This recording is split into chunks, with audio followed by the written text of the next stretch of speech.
Last line.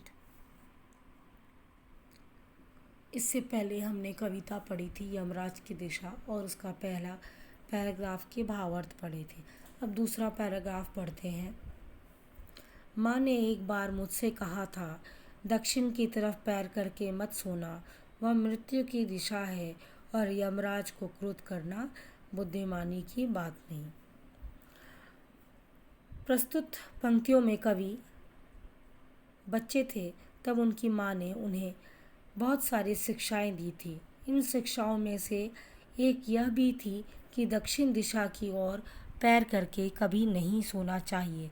दक्षिण दिशा में यमराज का निवास होता है जो मृत्यु का देवता है। अगर हम दक्षिण दिशा की ओर पैर करके सोएंगे तो यमराज को गुस्सा आ जाएगा।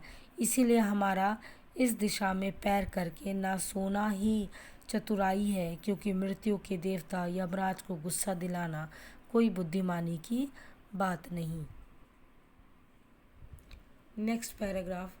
तब मैं छोटा था और मैंने यमराज के घर का पता पूछा था।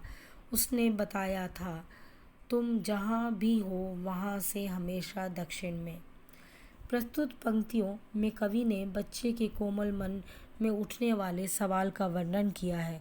किस प्रकार एक बच्चा अपनी माँ को समझने के बाद उसे यमराज के घर का पता पूछने लगता है। माँ की कुशलता का भी कोई जवाब ही नहीं। उसे पता है कि बच्चे को किस तरह समझाना है। वह अपने बच्चे को बोल देती है, तुम जहाँ पर भी रहो उस जगह से दक्षिण दिशा की तरफ हमेशा यमराज का वास होता है। प्रस्तुत पंक्तियों में कवि ने दक्षिण दिशा के द्वारा दक्षिणपंथी विचारधारा को यमराज बताया है, क्योंकि जो भी इसके चंगुल में आता है वह अपनी सभ्यता संस्कृति का नाश कर बैठता है। इस तरह उसका सर्वनाश हो जाता है।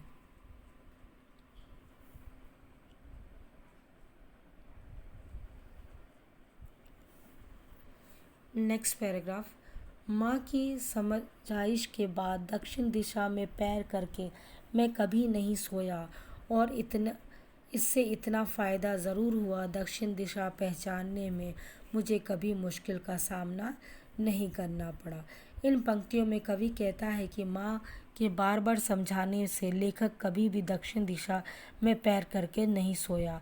इस चीज़ का एक अच्छा प्रभाव यह पड़ा कि लेखक को दक्षिण दिशा पहचानने में कोई भी परेशानी नहीं हुई। इसका अर्थ यह है कि बड़े होने के बाद जब लेखक को अपनी माँ की दी हुई सीख समझ आई तो उन्हें दक्षिण दिशा का मतलब समझ में आया। अपनी माँ की दी हुई सीख पर अमल करते हुए उन्होंने कभी भी दक्षिणपंथी विचारधारा को नहीं अपनाया। इससे उन्हें यह फ़ायदा हुआ कि दूर रहकर उन्हें अपनी त्रुटियों का तथा गलतियों का आभास हो गया।